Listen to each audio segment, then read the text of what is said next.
A quick video today. I just want to show you something that I think will make your learning easier. So last weekend I ran an online chords workshop and it was great fun, really enjoyed it. But you know the way if you decide to buy a particular brand of car, you start to see that car everywhere. Well, now I'm seeing chords absolutely everywhere.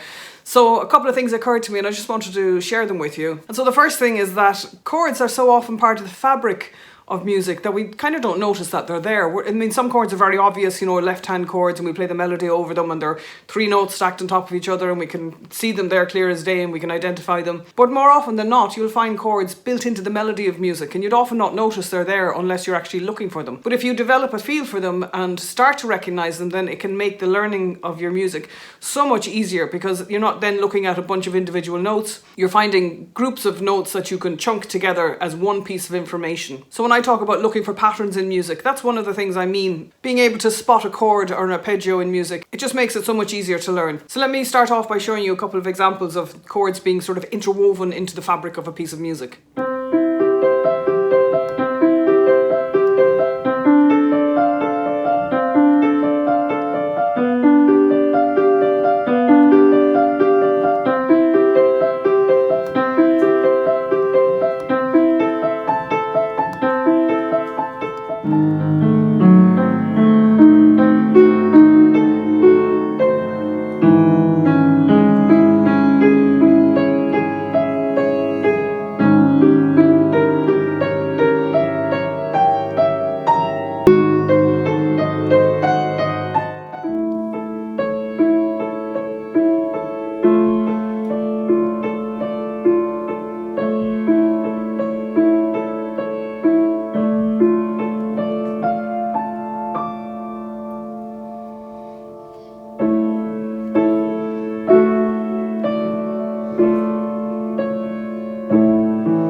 So hopefully you haven't seen those examples. It should be pretty obvious that having a good grasp of chords and an instinctive feel for the notes that are in different chords is going to make the learning of a piece of music much easier. So then the question is, how do we go about developing that knowledge of what notes go into a chord? Well, let me show you a couple of exercises you can do. So let's take the chord of G as our example. We've got G, B and D. So the first thing we're going to do is play every chord on the piano.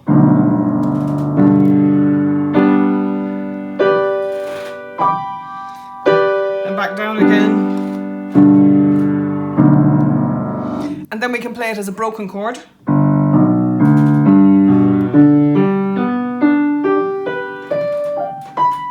and back down again,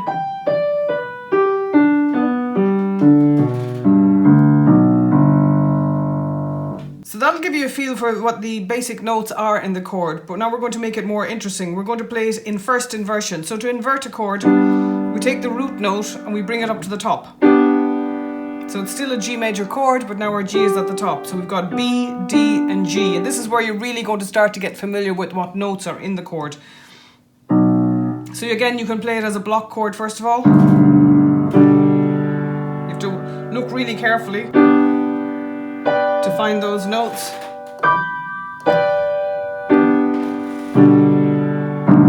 And then as a broken chord.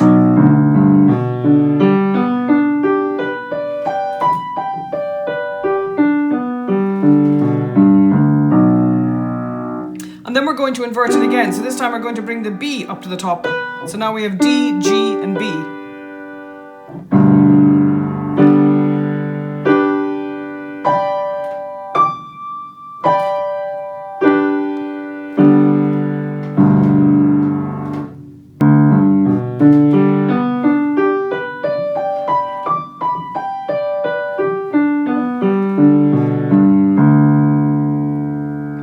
You can also improvise with those three notes and decide, well, I'm just going to make something up that just uses those three notes. So maybe I'll go...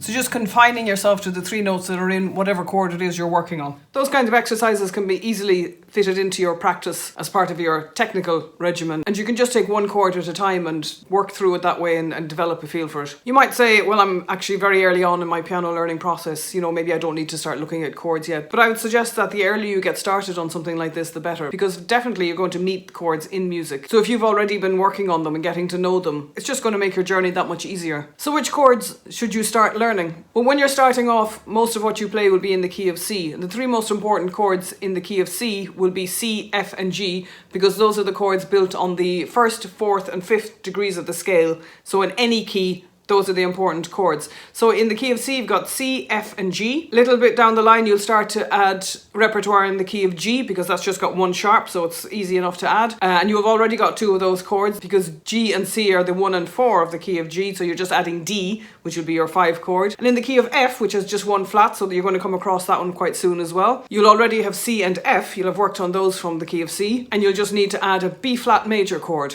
That'll be your 4 chord. So those are 5 chords, C, F, G, D and B flat, all majors. Those would be a good place to start in getting to know chords and developing a feel for them. And you can add more chords as you go after that. If you want to learn more about chords and how they work in music, you can check out my downloadable workshop from the link below. And hopefully now, when you go to practice, you're going to start noticing chords in everything you play. And that'll make the learning of it easier. Let me know in the comments if you already do that, or if you think it might be helpful to start. I'll see you again soon. In the meantime, happy practicing.